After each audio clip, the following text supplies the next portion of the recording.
Hello, everyone. Welcome, and thank you very much for joining us today. We are excited to have you with us on our first webinar, NextGen TV 2020 and beyond. My name is Sarah Gisco. I'm the Communications and Marketing Manager for Thompson Broadcast. And again, thank you for joining us today. We have a lot of exciting topics to go through today, a lot of great conversations to be had during this webinar. And we're humbled to have our host, Sue O Connell, as a journalist at NECN, New England Cable News. She's also a radio commentator, magazine, web, and newspaper publisher. So thank you very much, Sue, for joining us. Thank you. Glad to be here. Great. Sue, I'm going to pass the stage to you and let you open up the webinar by introducing our guest today. And actually, before you introduce our guest, I want to also welcome Abby Alexander, who is our president for Thompson Broadcast US. Thank you, Sarah. Good morning to everyone, and good day to all across the world. Thank you. Great. Thank you, Abby. Thank you so much for inviting me to be here. I'm so excited to have something to do today. And this is no place I'd rather be than here. I want to introduce to you someone I'm sure you all know, Madeleine Noland. She's the president of the Advanced Television Systems Committee, Incorporated, a 15-year industry veteran, widely respected for her consensus-building leadership style. She chaired the technology group that oversees the ATSC 3.0 next generation broadcast standard before being named ATSC President in May 2019. Previously, she chaired various ATSC 3.0 related specialist groups, ad hoc groups, and implementation teams since 2012. She received TV News Check's 2019 Futurist Women in Technology Award and was named one of 2018's Powerful Women in Consumer Technology by Dealerscope magazine. Madeleine, welcome. Thanks. Good to see you. Thanks for joining us. Thanks very much. Pleasure to be here. So I know that most folks know what it is, but if you could give us the primer, the elevator pitch on ATSC 3.0. Sure, thanks. Not everybody knows this, but the current standard we're on, ATSC 1.0, has been what we've been using for 20 years. 10 years ago, the ATSC Board of Directors initiated a project to see if we should start a new standard. Answer was thumbs up, let's do it. And 10 years later, we have this thing called ATSC 3.0. And the idea is, people might ask what happened to 2.0. We'll go into that another time. But the idea behind ATSC 3.0 is that it would be a non-backward compatible system. And if we're going to do another non-backward compatible flash cut like we did with the analog to digital conversion, it better be good. So the new standard has a much better physical layer, much more efficient, much better audio, much better video. Everything in between, and one of the most important pieces of the new standard is that it is based on internet protocol instead of MPEG-2 transport stream. So it's an IP-based standard, and there's so many great things about it, but I think many people know about it. So the consumer-facing television side of it is called NextGen TV, but we still refer to it as ATSC 3.0 because it does television and much more. It's so exciting to think about the ways that television is expanding and the delivery services of television expanding. But I want to talk quickly about COVID-19. And before we get into the plans and the success of the rollout, how has COVID-19 been impacting the rollout and the projections and the plan? Yeah, thanks. Well, COVID-19, certainly my heart goes out to all of those in our audience who have lost family members or who are struggling with the disease at a personal level. From a professional point of view, ATSC itself has conducted business remotely since its inception practically. And so our biggest challenge was when everybody else got on GoToMeeting and Zoom and the other platforms, there was a little bit of a spike, and we had a little trouble getting our meeting started just because of the volume. But hats off to those platform providers. That all cleared up very quickly.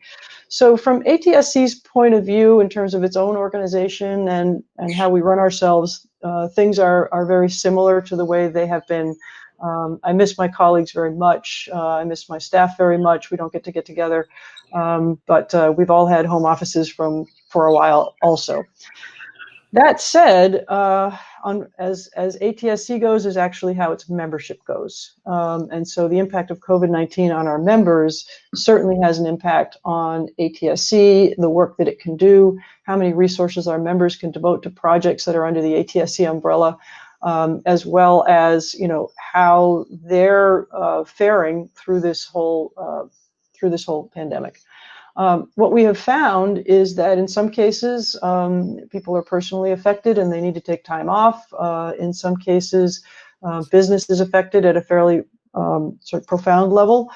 And in other cases, life goes on, business as usual, and some companies had a really good first quarter. Go figure. So it's kind of a mixed bag, but I certainly think from the point of view of the broadcasters who are our members, the financial impact is felt. We know that advertising revenue is down pretty significantly, and we certainly hope that that comes back. At the same time, viewership is up also significantly, and we know that at least in the U.S., the election cycle is coming along soon, and so the hope and fingers crossed that things will bounce back reasonably well toward the end of the year. If things continue in the direction that they are, at least here in Massachusetts, where my home office is based, starting to relax some of the restrictions, starting to let people gather, provided social distancing is possible, et cetera. So we're sort of seeing what happens. With respect to the rollout, we all remember NAB Show 2019, and I'm sure by day 2, all of our feet were hurting, and we can't believe we have 3 more days to go, and we can't wait to get on that plane and go home. But here we were in mid-April this year, wishing nothing more than to get on a plane and have our feet hurt in Las Vegas. So certainly we missed that very much. But returning to Vegas 2019, we recall that the broadcasters announced that they were going to launch 60 markets, including the top 40 in 2020. So the question really is, well, how's that going? Right before all of this hit, we had our CES show, which happily was able to go forward. We had a great show. ATSC had a booth for the first time. And one of the things that was the most exciting for the NextGen TV point of view is the television manufacturers had a big response to the broadcasters' announcement at the NAB Show 2019. When the broadcasters said, we're doing the top 40 markets, the TV makers responded and said, well, we're going to put out product. And they announced 20 different television models that would be able to receive ATSC 3.0, which would be released in 2020. So the 2020 announcement, which was very exciting. So here we are. Are those 20 models going to be available? Can you still buy them? Was there a problem with supply chain? What happened with that? And are those 60 markets going to be launched? So starting with the television manufacturers, I'm very happy to say that these TVs are available now. No, you cannot go into your retailer yet and look at them, but they're available online. They shipped more or less on time as expected, and you can go to your favorite online retailer, including the manufacturers themselves, and order your brand new ATSC 3.0 television set. Many of these are really beautiful televisions, 8K, 4K, OLED, everything. Looks great, and really very excited about that. And we have to say hats off to the television makers for coming through with their expectations. I'm not sure that all of the models that were announced are shipping yet, but a good chunk of them are, and I think that they're all on track to be shipping before the end of the year. I'm sure everybody's hoping for a great big holiday season for, speaking of how our members are impacted, certainly our members who are consumer electronics manufacturers, let's just say that the first and second quarter were not so good.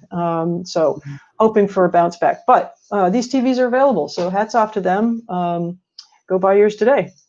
And it's an interesting, I just want to interrupt you from an anecdotal standpoint. I have so many friends my age talking about how they are actually, during the stay-at-home orders, actually sitting with their children watching television, in a way that we haven't almost done in a generation, so it's, and I'm not always the president of the Silver Lining Club, but there is a disruption that's happening in a way that could be positive for so many industries, including television, and good for families, certainly. Well, that's a very interesting perspective. When I was growing up, we did watch television together. Nothing against our wonderful networks and local stations, but as kids, the news was kind of boring. So we suffered through the news as kids. But then we all watched MASH, and on Friday nights we watched Dukes of Hazzard, and we watched Nova. We grew up in the Amherst area, so we watched WGBH all the time, and Channel 57. So Nova was high on the list and that sort of thing. So yeah, it's very interesting how these things can kind of develop. So switching over then to what is happening with the broadcast deployment. I've been following the news and following what's happening in terms of the announcements, and I'm sure that the rollout is slowed. However, the news coming out of, for example, Pearl TV is that, we will get substantially what we hoped to get in 2020, but we probably won't get it all. Part of the reason is that the tower crews went home. We can't even quite finish the repack on time. So a delay in the broadcast rollout is inevitable. However, there are markets that are on air right now, including Portland, Oregon, Boise, Idaho, Santa Barbara, California, Phoenix, Arizona, Dallas, Texas, and Orlando, Florida. And keep your eyes on the news, because I believe we're going to have another announcement today. I was watching it. You don't want to tell us now? Can you tell us now? No, embargo. And I was watching. I just saw. I was looking at TV technology to see if it had been officially announced, to see if I could say something. But maybe before the end of the webinar, it will come through. But anyway, watch your news source today for a great new announcement, which we're very excited about. So I would say that the broadcasters are moving along as quickly as they can. I think the impact has been both in terms of personnel on the ground. Are my engineers able to go to my station and get things set up? Are my tower crews able to get up to my tower and get the antenna set up? There's that piece, but the other piece also is, as you know, launching ATSC 3.0 in the US requires a lot of coordination and cooperation. And some of the folks that are making these channel sharing agreements and, discussing with the networks and who's going to carry what signal and how's it all going to happen, those conversations are also slowed down because those that are involved in those conversations are trying to keep the news on the air, which has been challenging over this last few months. So my expectation is, yes, there will probably be a delay. Maddie's best guess, a quarter, maybe 3-month kind of delay. And so we might see what we had hoped to see by the end of 2020. We might see it more Q1, creeping into Q2 next year kind of thing. But I don't think it's a devastating delay. And I think that, one thing that I have to say is, if there's any group of people that know a thing or two about resilience, it's broadcasters. They deal with disasters. It's their job to stay on the air. It's their job to inform the public. It's their job to have a hardened infrastructure. And they just know how to pull rabbits out of the hat when they need to. And hats off, they're doing it. So we're expecting soon Pittsburgh, Pennsylvania, Las Vegas, Nevada, Los Angeles, East Lansing, and I've seen press about Nashville, Tennessee coming online by June 23rd. So it's happening, and all of our listeners can keep tabs on it. The ATSC website has a deployment map, which we update frequently. You can see all the DMAs with one color for planned for this year and another color for on the air and another color for coming soon. So you can visit there pretty often, atsc.org, and just look under Spotlight ATSC, and you'll find the deployment map so everybody can track the progress along with us. That's great. That's so interactive and so helpful, and probably the entire theme of everything that we do. So that works so well. Let's talk a little bit about the partners that are working together with the cloud technology, the channel in the cloud. Who are the partners working with the ATSC 3.0 rollout? Well, that's very interesting. Cloudification was underway before the pandemic hit. Many of our encoder members, many of our members who create broadcast equipment and do content workflow were developing or had developed cloud solutions for many of their products and functionalities. And some broadcasters were busy embracing that, for quite some time. Some broadcasters were looking to centralize their operations and move as much into the cloud as they possibly could and get as much off premises as they possibly could. With not all broadcasters are going that way, but many of the larger ones were. With the pandemic, that just accelerates things, and it makes it even more attractive for a broadcaster to think about, how can I move as many of my operations into the cloud so that my crew, who is now largely working from home, can get everything done that they need to get done. And you put on top of that they were headed in that direction anyway for a whole variety of reasons: flexibility, being able to spin up and spin down instances, turning things from CapEx into OpEx type of mechanisms for their work. So the cloudification has been on its way. I have to say, I was very excited by the recent announcement that came out from Thomson, where Cinemedia, Thomson, Pace, and Triveni are working together to create an end-to-end solution. I had the pleasure of seeing a demo recently, and I have to say it was pretty great. So, and I know that there are many other organizations that are moving to the cloud. I'd like to perhaps add one more piece, if I may, with respect to the cloud. One of the things that broadcasters are also thinking about, in addition to television services, is this data casting kind of thing. So the notion that I have a wireless IP data pipe, and I can deliver anything that the internet can deliver. I can deliver anything that the 3GPP network, the cellular network, can deliver. I can deliver software downloads. I can deliver map downloads. I can deliver, bits of data to the Internet of Things. If you want to update your crockpot, boy, I could deliver that. So the broadcasters are thinking about these television services as well as the non-television services. And some of the things that you might need in order to deliver non-television services would be to have more than one market in your delivery scope. So you might have a regional or a national reason for downloading. For example, if you wanted to download a map update, it could probably need to go to all the cars in the country. And so you really want a national footprint. And so one of the things the broadcasters and the ATSC membership is thinking about is, how can we connect our high power, high tower together to create a regional or a nationwide network. And so you think about these core networking technologies, which are sort of centralizing the control of the tower in such a way that the broadcasters remain in control, but we can still service these large kinds of data delivery verticals. And you look at that core network piece and you look at the trends there, it's all looking at cloud, virtual network functions. It took me a while to get my head around all the acronyms, VNF, virtual network functions, and cloud-based functions. So I think between content production and the whole air chain, as well as the core network functions that are being studied in ATSC, the cloud is here to stay, and I think that many people will be moving quite a lot of their operations to the cloud. What are some of the challenges or problems that 3.0 is solving that you were predicting and projecting you'd be able to solve a couple of years ago?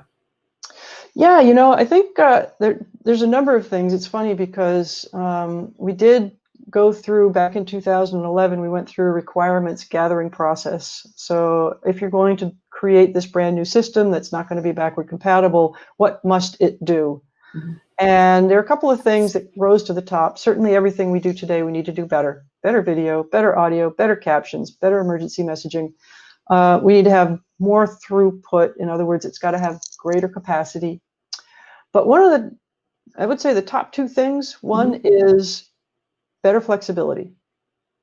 So if you talk to a broadcaster about what their business goals are, you've talked to one broadcaster.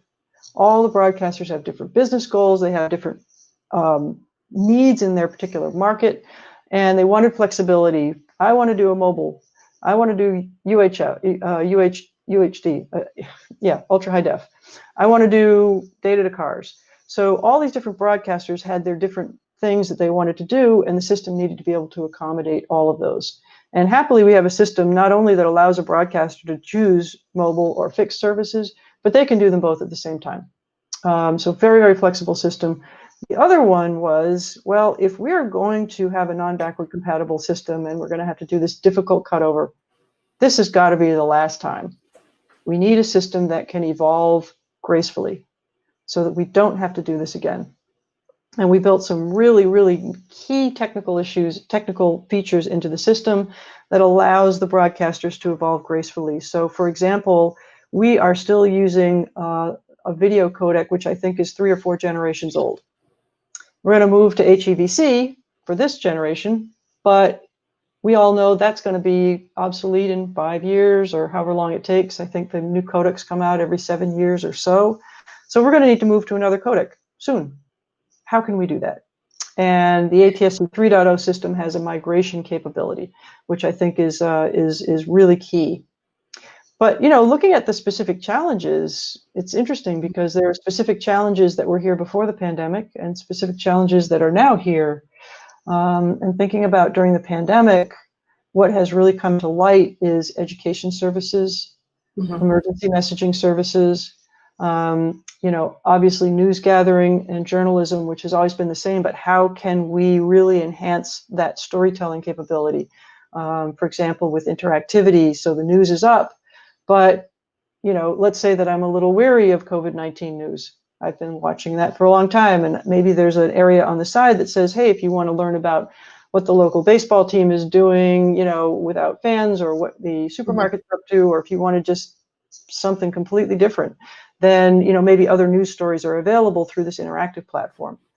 But looking at education, I think that with online learning, the digital divide is becoming more stark. We've got to find a way to get the learning materials to everybody. And not everybody has a big broadband capability. Not everybody can afford it. It's not even in everybody's area. And so broadcasters are stepping up to the plate to be able to deliver this. Broadcast television reaches, I think, 98% of the population. So broadcasters have a huge role to play in getting the education information out. And then the ATSC 3.0 system has new advanced emergency messaging capability, which is very exciting ways of delivering not just a text crawl, but also rich media, web pages, images, videos, everything that you might need, and all in an interactive method so that people can pick and choose which of these things they want to see and which of the things are relevant to them. So I think ATSC 3.0 is going to fulfill the needs of consumers and broadcasters for many years to come. And even beyond that, as we evolve the system into ATSC 3.x or 4.y or whatever it becomes, I think that the system is going to be very resilient over time for broadcasters. It's amazing to me. It's sort of like a Back to the Future conversation where the original mission of broadcasters, which has been splintered because of the great revolution of the internet. It now seems like this is an opportunity to bring everybody back home and together again, which was sort of the original mission of the People's Airwaves.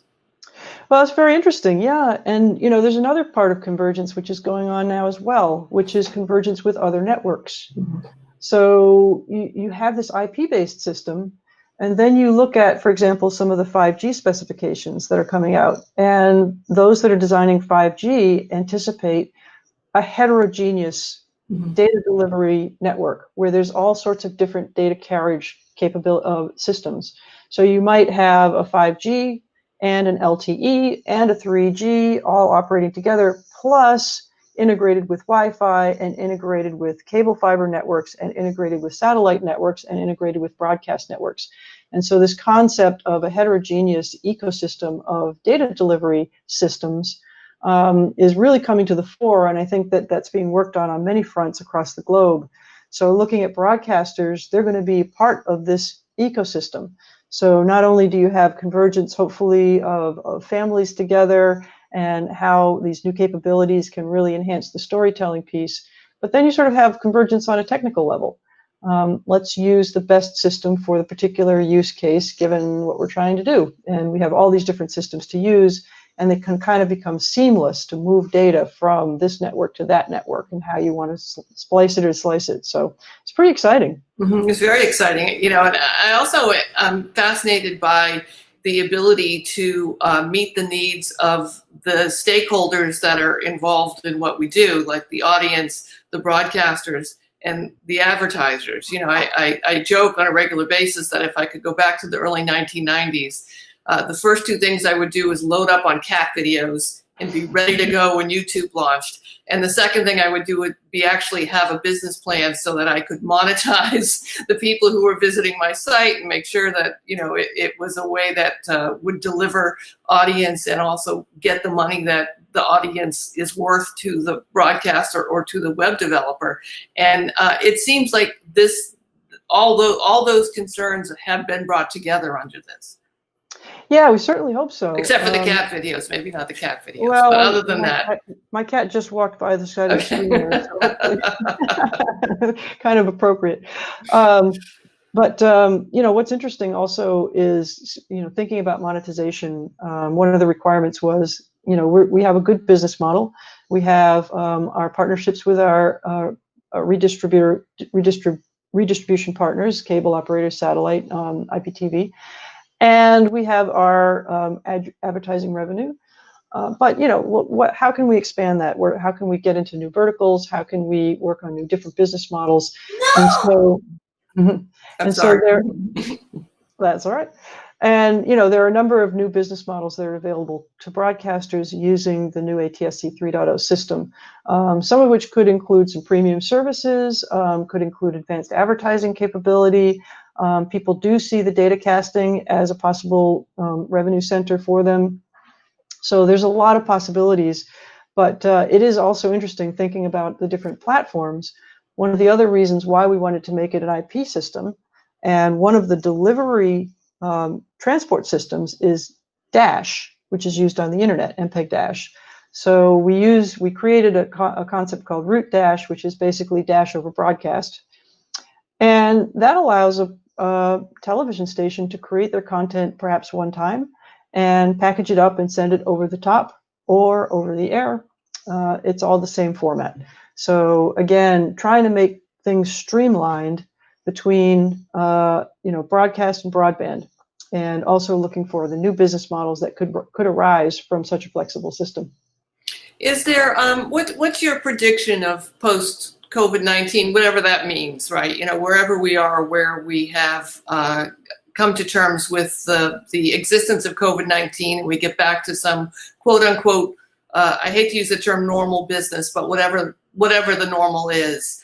Do you have any predictions or projections based on this or anything else that we might be interested in? Well, I would say a lot is going to depend on the broadcasters right now. You know, it's one thing for the televisions to be out in the marketplace, but the consumer goes out and buys a television, is in a market where ATSC 3.0 is on the air. They turn on their TV, they go to the trouble of tuning to the 3.0 station. What do they see? Mm-hmm. Is it exciting? You know, and how do they talk to their friends about what they've seen? And how do we, you know, how do we sort of build on the momentum? So my feeling is that we have really fantastic momentum right now. We've got markets launching, we've got television in the marketplace. You know, there was a recent, I think it was 3 weeks ago, a small receiver maker did a Kickstarter campaign to create a sort of a small converter box type of home gateway thing with a couple of tuners in it and such like. And they did a Kickstarter campaign to see if they could get this thing off the ground for ATSC 3.0. And I think they raised $200,000 in a couple of days, and their goal was only 50. So, you know, you're looking at things like that, and you're watching the marketplace sort of take over. You know, that's one of the things that ATSC loves to see is, you know, the last thing you want to do is create a standard and put all this work in and you put it on the shelf and there it sits to collect dust and it never sees the light of day. With ATSC 3.0, I'm so happy that it's launched commercially in South Korea. They just celebrated their 3rd anniversary of commercial broadcasts of Ultra HD TV. We're very excited about that. They're rolled out. You can also see the Korean rollout map on the ATSC website in the same place the US one is. So all the major cities now have ATSC 3.0. All of the 4K television sets sold in South Korea have 3.0 and 1.0 capability. You know, in the US, where it's a voluntary thing, whereas in Korea it was a mandatory thing, you know, we have to succeed at every step. We needed to write a good standard. And then we needed to have it embraced by broadcasters. And then we needed to have it embraced by the TV makers. And then we needed the broadcasters to put out content. And then we needed the consumers to get excited by that content. And then.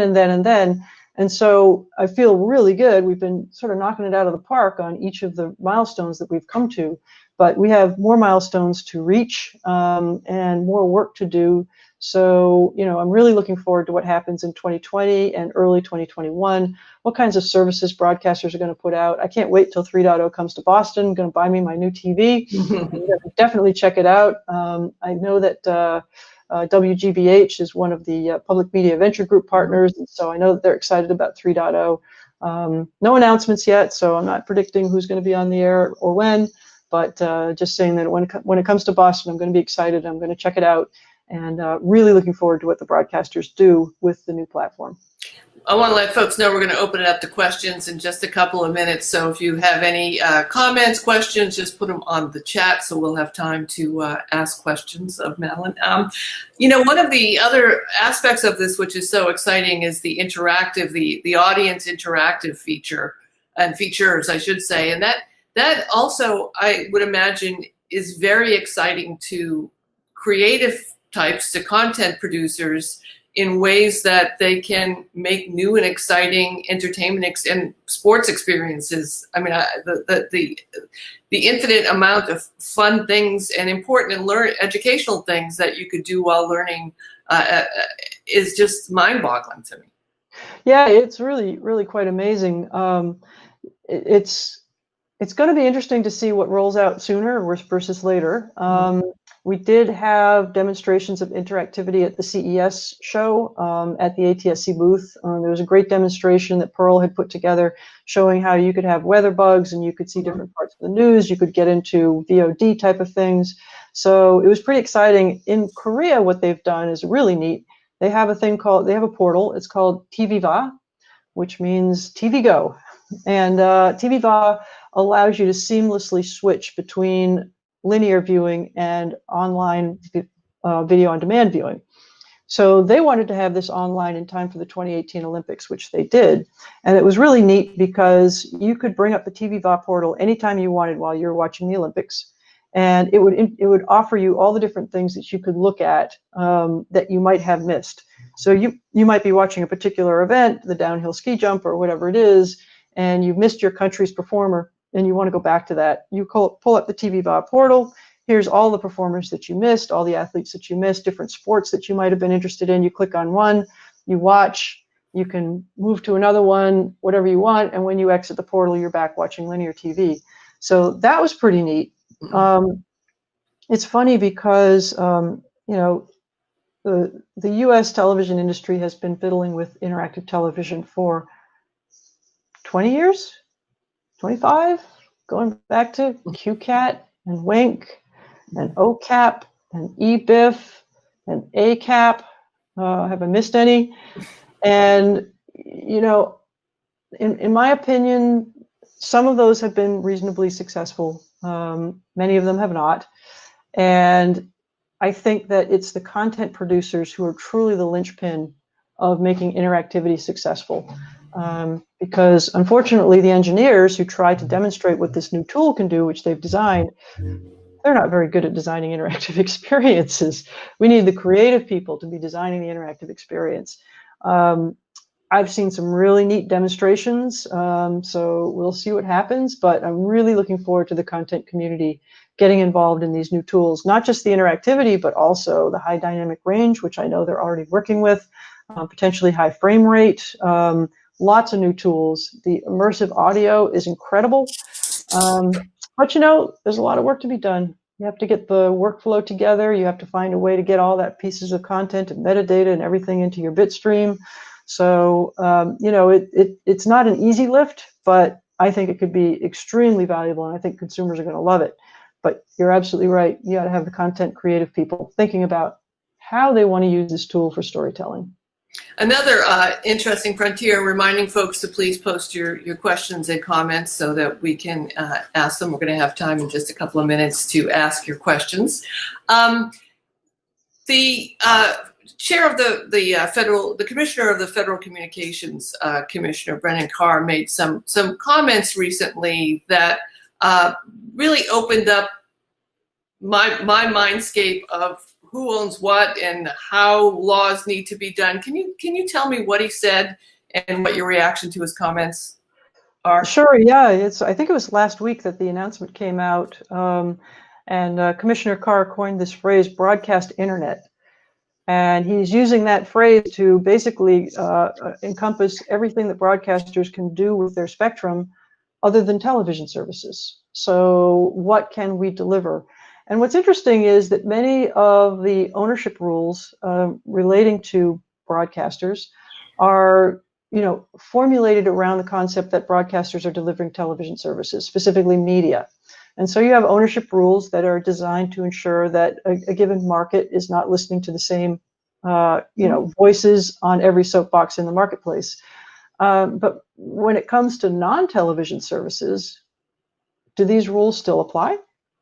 And I think those are the questions that the FCC is asking itself. I have to take my hat off to the way the FCC has handled NextGen TV from the get-go, all the way from approving the proposed rulemaking back in 2017 for voluntary usage, all the way to having innovative thinking about how ATSC 3.0 services and technology might be used by broadcasters. So coming back to the examples we were discussing, where you might have a nationwide delivery of a map update to a certain fleet of cars, do you need to consider ownership rules in order to send that map update? And I think those are the questions that the FCC is asking itself, and we're pretty excited that these types of things are on their radar. I have to say, they get it, and they're doing a great job as far as thinking about this new technology and how it's going to really move our economy forward and help our consumers and help all of our businesses in the economy. So. That's great. I want to circle back and just ask about the progress report. Can you give me an update on what the big takeaways from the progress report are? Yeah, great. So what Sue is referring to is the ATSC 3.0 Progress Report, Spring 2020. Again, found on our website. We have this new spot on our website, which we redesigned this year, called Spotlight ATSC 3.0, and that's where you find resources and deployment trackers and info about the standard, as well as this progress report. So in the wake of the loss of the NAB show, where we were going to have the ATSC 3.0 showcase, it was going to be a massive booth with lots of members around demonstrating wares. We were going to have a huge guide to the NAB show, which is where you can go all over the show floors to see all the different ATSC 3.0 things that all of our members and everybody was showing. So, okay, well, we don't have that. So what do we do? And, certainly I think the NAB Show Express was great. There was more than 20 sessions that talked about ATSC 3.0, various different facets of that. And what ATSC said was, we were going to put a guide to everything ATSC 3.0 at the NAB show. Let's do the guide anyway. And we recognize that people aren't going to have demos on a show floor, but we know all of this momentum that is building up into the mid-April, like it does every year. Everybody, staying up late and getting everything together in order to get to the show and have this new product to show. And we wanted to make sure that everybody had a platform to talk about that. So we put a call out to our membership, if you guys want to participate in the progress report, submit what you're up to. Well over 50 members provided content, and I think we have almost 100 items of announcements that our broadcaster friends have made. So go to the progress report. You can see what's going on in the consumer electronics world, in the pro television equipment world, in the world of education, and what papers and webinars are out there.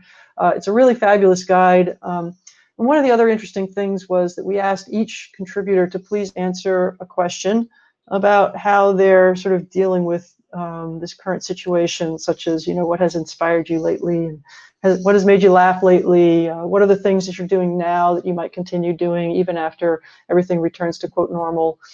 So there's some really neat and touching things that people said, and those are on all of those pages as well. So encourage everybody to go and check that out. It'll be up for the rest of the summer. And in fact, we continue to get new submissions sometimes. So even though there was a deadline, well, deadlines only mean Deadline, schmedline. Who cares Right. about deadlines? Exactly All right, right. we're going to open up the floor now, folks, to ask us questions, and we've got one. The ATSC newsletter is set to come out on June 1st. Do you have any snippets of information that you can share before it goes live? No. There you go. Okay. No, we really love putting out the newsletter on a monthly basis. We have fresh content in each one, and we also have sort of a roundup of what's happened over the past month. We're very excited by the newsletter because I think the open rate and the click-through rate just blows away what the industry norm is. So we're very excited by our newsletter. Stay tuned; it will come out, and we'll have the new things for you.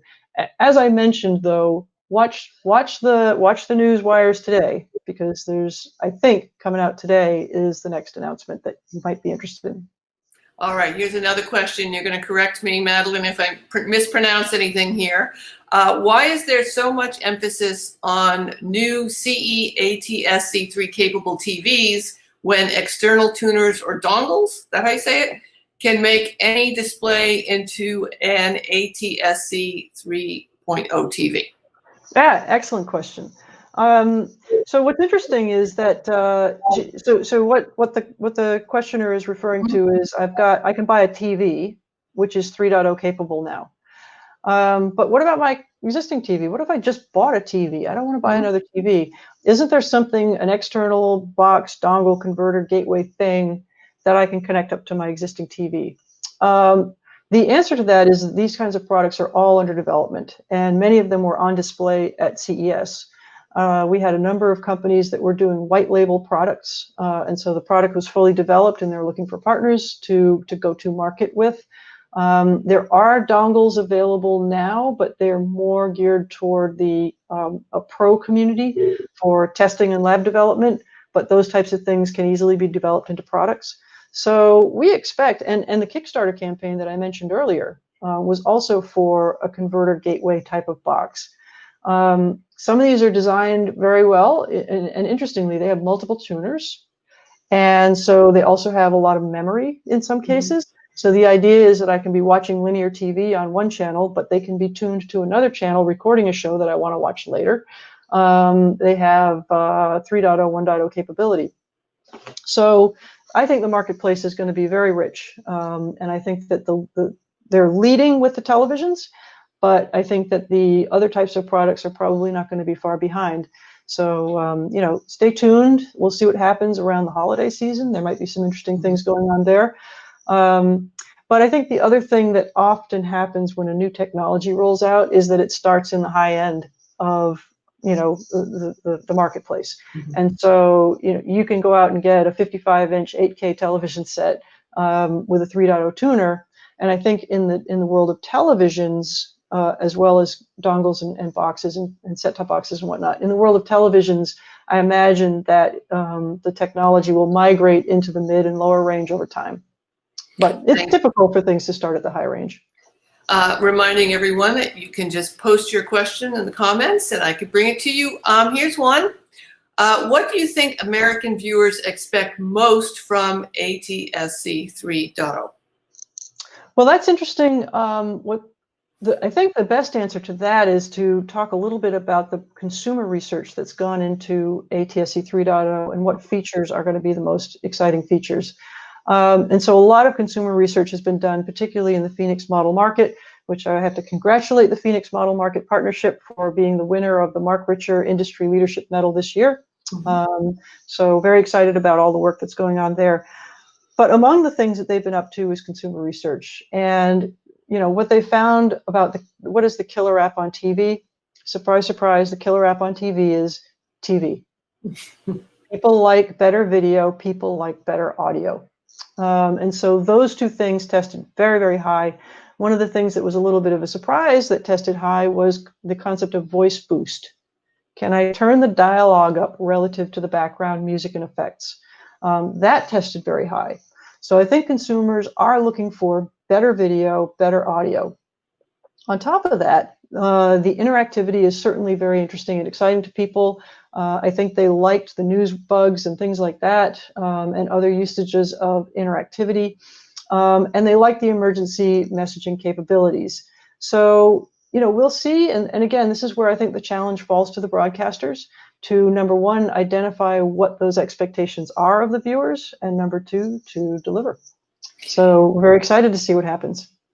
We've got the floor open for questions right now. I'm curious as to, the hardware part of this, the stuff that's going to have to be made in order to be able to move into this next generation. Are the usual players, the usual manufacturers, are those the people that we're looking to for the innovation? Or, as you mentioned too, is it just wide open where there's opportunity for folks who are not affiliated with major manufacturers to come up with great ideas to support this? Yeah, so what's great is that ATSC 3.0, as with 1.0, is an open standard, which means that anybody who wants to get in the game can download the standards for the low price of free at atsc.org and figure out how to build a product. Of course, building a product is different from packaging a product and marketing a product and figuring out how to work with the retailers and figuring out all this. I mean, it's a huge endeavor. And so what we're seeing is the manufacturers, Sony, Samsung, LG, all these household names, who I would add have been extremely involved in developing the standard as well as building product for it. They are kind of taking the lead. They're the ones that were together creating the 2020 announcement at CES, and they're the ones that have product available on the market now. But there are many organizations who are members of ATSC and who are not, who are busy developing product also. So I think that we're finding that those key household names are taking the lead, but I imagine that quite a number of other organizations will get involved over time, and I know that many of them are busy working on it now. So we'll see when the announcements start to come out. I'm sure that things might have been a bit accelerated were it not for the pandemic, but maybe things are taking a little bit more time. But we'll just have to see what the market decides to do. We still have some time for some more questions. This one, today's MVPDs, cable companies, are the main revenue source for broadcasters. Will this change with broadcasters' ability to do targeting advertising? Yeah, interesting question. It's very difficult to say because broadcasters are able to do a level of targeted advertising with their MVPD partners. So that type of thing has been happening for years. I know that broadcasters value their partnership with the MVPDs very much, and there's a lot going on in the Phoenix marketplace, the Phoenix model market, with discussions with cable operators about how can we get this high quality video and audio to our cable customers as well as to our over-the-air customers. So how the business models develop is really TBD. But what I would say from what I've heard is that broadcasters are looking to work very closely with their MVPD partners in terms of moving the ball forward with 3.0 and giving the customer what they want, so to speak. So we're excited to see how that develops, and I know that there's a lot of activity going on in the marketplace on that front. So difficult question, and I think time will tell. Do you are the advertising? This may not be a question that you can answer, but it just struck me that are the advertising agencies in on these conversations? Are they understanding that they need to come up with new ways to pitch clients and to come up with revenue models for how the audience gets counted, the way the audience interacts? I mean, it seems to me an opportunity to just reinvent the value and the costs of audience engagement. Yeah, well, what's interesting is that broadcasters have had online platforms for a long time. Mm-hmm. And they're very familiar with sort of the OTT, the over-the-top or streaming advertising, infrastructure, if you will. And their advertisers are also very familiar with that type of infrastructure. Mm-hmm. So I think that broadcasters have been marketing combined campaigns for a long time. You know, we'll do this over the air and we'll do this on our digital platform, and we're going to put together a package for you that meets all your needs. And if television advertising sort of moves toward being more like online advertising in terms of the whole sort of structure of how it works, I think that the advertising agencies and the advertisers and the broadcasters are all quite familiar with and able to move in that direction if it goes in that direction. I'm not sure what will happen with the sort of Nielsen rating system and the audience measurement system that we know today, and how that will be impacted by targeted advertising. We just make the tools. Someone else is going to figure out how to use it. But just sort of looking into the crystal ball a little bit, I think that both broadcasters and advertisers will borrow heavily from how they already manage this in their digital platforms. I'd like to take the opportunity to reintroduce and bring into the conversation Abby Alexander, of course, the President USA of Thompson Broadcast. Welcome back. I know you've been here, but now I get to see you. How are you, Abby? What's happening? Thank you, Sue. Thank you for the opportunity. I'm really excited. I'm more on the listening mode than participation mode, as I'm the host, to get the wealth of knowledge from Madeleine and hear your questions. We at Thomson are very excited about this opportunity, and also the ATSC 3.0.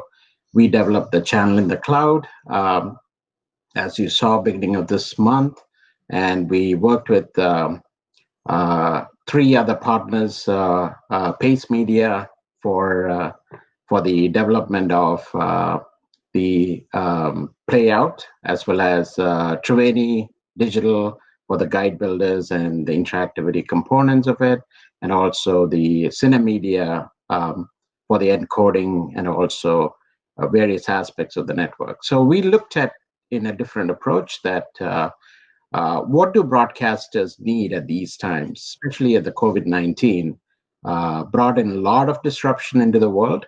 And we as broadcasters, we are partners who are augmenting the broadcast infrastructure. What we are doing is to look at their challenges first, and we identified the 4 challenges, which is called the create, manage, monetize, and deliver. How can we help them in those chains? And that was our main thing about creating the channel in the cloud opportunity. And so we are excited about it. And also the last thing about it is with IP comes with cyber hackers and cybersecurity. So security, we have put that in the forefront of what we are innovating as well. So we have another series that is coming out just after this for cybersecurity for broadcasters, which is a 6-step. We walk them through a 6-step channel process that they can understand what do they need to secure their network. And on the delivery part, we have the OTT and OTA, as Madeleine mentioned about broadband and broadcast combining together.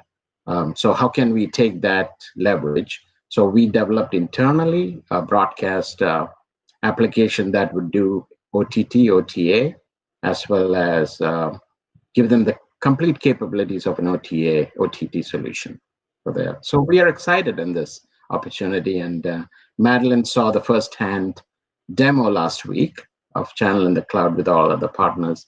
So we are excited for this. Great. All right, so I think we have wrapped up here. If there's any last call for questions before we let everyone go and enjoy our day. Abby, do you have anything else to say? And thank you, Sue, for moderating this. My pleasure. One more question. Yeah, no, do we have any more questions? Last call. I see one more. Oh, there it is. Okay. Do you think ATSC 3.0 technology could be exported to other countries, disturbing the DVB-T12 and ISDBT standard market? Any trial realized around the world? And that'll wrap it up on that question. Okay. Well, we love the global question. ATSC is not in the, promoting or asking any particular country to make any changes to the things that they're doing. For those of you who aren't familiar with these acronyms, the DVB-T2 service is the NextGen television service that was developed by DVB. They're based in Europe, but their technology is used all over the world, including in the Americas, in Europe, in Africa, everywhere. And ISDB-T is a first-gen television technology developed in Japan, but also used all over the world. So all three of these standards, ATSC, DVB, and ISDB, are used in various areas around the world, and all three are international organizations. ISDB is also working on their next-gen television standards, so they're going to have an ISDB T2. As you can imagine, the Japanese really, really, really want 8K. And in order to have 8K, you might need the next generation of video codec. And so they're sort of holding out for the VVC codec, which is coming. That's my personal take on it. That's what it seems to me to be happening. But ATSC wants the world to know about ATSC 3.0, what it is, what it does. We've been working within the ITU to make sure that the International Telecommunications Union acknowledges 3.0 and includes it among the other worldwide television standards. It is included in one of the handbooks now. I know I'm going to get the number wrong, so I'm not going to try to recite it. And more effort is happening there. And then otherwise, ATSC is really trying to be responsive. So when someone from another country says, please come and talk to us, please come and do a demonstration, please tell us what this is all about, we want to be responsive. So we'll see. It's really up to a given country what they want to do and what's going to fulfill their needs. So we'll see what happens. It's very difficult to say. All right, great. Madeleine Noland, thank you so much for joining us today. It's been a pleasure to meet you, and I've learned so much. Thank you so much. Thank you to all of our attendees who joined us today. Thank you, Abby Alexander, and the folks at Thompson Broadcast TV. Everybody stay safe, and thank you so much. Stay tuned for more information coming your way from here. I'm Sue O Connell. Thanks for watching. Enjoy your day. Thanks, everyone.